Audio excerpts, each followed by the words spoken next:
आप सबका आपके अपने YouTube चैनल की कथा टीवी पर मैं मीनू शर्मा स्वागत करती हूँ। सभी को मेरा राधे राधे। सिमर चरण गुरुदेव के सुनाऊं शब्द अनूप, कृपा करे भगवान सच्चिदानंद स्वरूप। तो आज की इस वीडियो में हम रसपान करेंगे श्री कार्तिक मास महात्म्य के अध्याय 2 का। इससे पहले कल हमने कार्तिक मास महात्म्य के पहले अध्याय का श्रवण किया, जिसमें श्री कृष्ण भगवान से सत्यभामा ने अपने पूर्व जन्म के बारे में पूछा और फिर श्री कृष्ण भगवान ने उन्हें उनके पूर्व जन्म की एक कथा सुनानी प्रारंभ की और उसी के बारे में आगे आज हम सुनेंगे। तो अगर आपने कल उस अध्याय को नहीं सुना है तो आप उसे मेरे चैनल पर जाकर जरूर सुनिएगा। उसका लिंक भी मैं नीचे डिस्क्रिप्शन बॉक्स में डाल दूंगी। आप वहां जाकर भी उसे क्लिक करके ओपन करके उस कथा का रसपान कर सकते हैं। तो चलिए सुनते हैं अध्याय 2।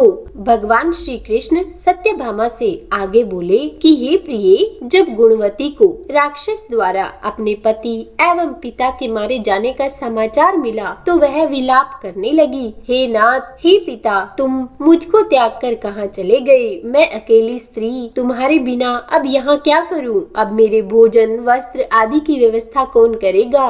घर में प्रेम पूर्वक मेरा पालन पोषण कौन करेगा? मैं तो कुछ भी नहीं कर सकती। मुझ विधवा की रक्षा कौन करेगा? मैं कहाँ जाऊँ? मेरे पास तो अब कोई ठिकाना ही नहीं रहा। और इस प्रकार विलाप करते हुए गुणवती चक्कर खाकर धरती पर गिर पड़ी और बेहोश हो गई। बहुत देर बाद जब उसे होश आया तो वह पहले की ही भांति करुण विलाप करते हुए शोक सागर में डूब गई। कुछ समय के बाद जब वह संभली तो उसे ध्यान आया कि पिता और पति की मृत्यु के बाद मुझे उनकी क्रिया भी करनी चाहिए जिससे उनकी गति हो सके। तो इसीलिए उसने अपने घर का सारा सामान बेच दिया और उससे जो धन प्राप्त हुआ उस धन से उसने अपने पिता एवं पति का श्राद्ध आदि कर्म किया और उसके बाद वह उसी नगर में रहते हुए 8 पहर भगवान विष्णु की ही भक्ति करने लगी और उसने मृत्यु पर्यंत तक नियम पूर्वक सभी एकादशियों का व्रत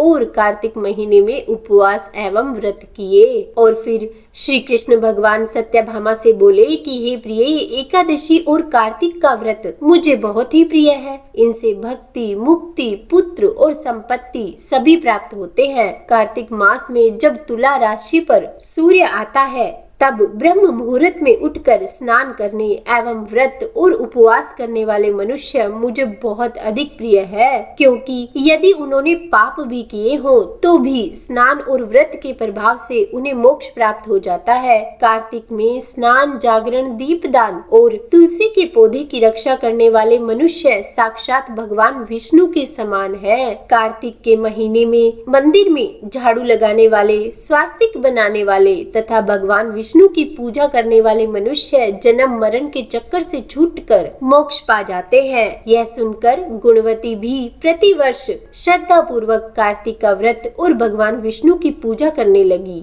हे प्रिय, एक बार उसे ज्वर हो गया और वह उससे बहुत अधिक कमजोर भी हो गई। फिर भी वह किसी प्रकार गंगा स्नान के लिए चली गई और गंगा तक तो वह पहुंच गई, परंतु शीत के कारण वह बुरी तरह से कांप रही थी और इसी कारण वह शिथिल हो गई। तब मेरे दूत उसे मेरे धाम में ले आए और तत्पश्चात ब्रह्म आदि देवताओं की प्रार्थना पर जब मैंने श्री कृष्ण का अवतार लिया तो मेरे गण भी मेरे साथ इस पृथ्वी पर आए, जो इस समय यादव है। तुम्हारे पिता पूर्व जन्म में देव शर्मा थे तो इस समय सत्राजीत है। पूर्व जन्म में चंद्र शर्मा जो तुम्हारा पति था वह डाकू है और हे देवी, तू ही वह गुणवती है। कार्तिक व्रत के प्रभाव के कारण ही तू मेरी अर्धांगिनी हुई। पूर्व जन्म में तुमने मेरे मंदिर के द्वार पर तुलसी का पौधा लगाया था। इस समय वह तेरे महलों के आंगन में कल्प वृक्ष के रूप में विद्यमान है। उस जन्म में जो तुमने दीपदान किया था उसी के कारण तुम्हारी देह इतनी सुंदर है और तुम्हारे घर में साक्षात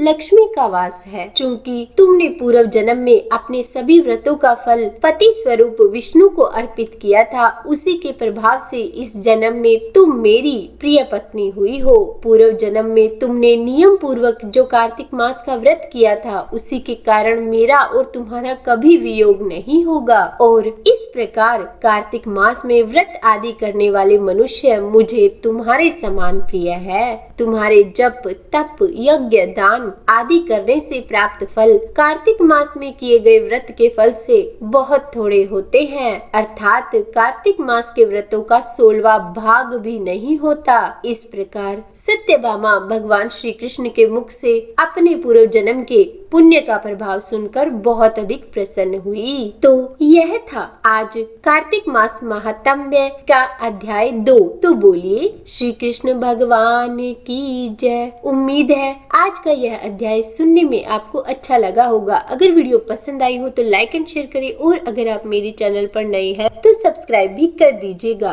और हाँ, अगर आपने इससे पहले का अध्याय नहीं सुना है तो उसका लिंक मैं नीचे डिस्क्रिप्शन बॉक्स में डाल दूंगी, आप वहां जाकर उसे क्लिक करके ओपन कर सुन सकते हैं। तो बोलिए तुलसी माता की जय।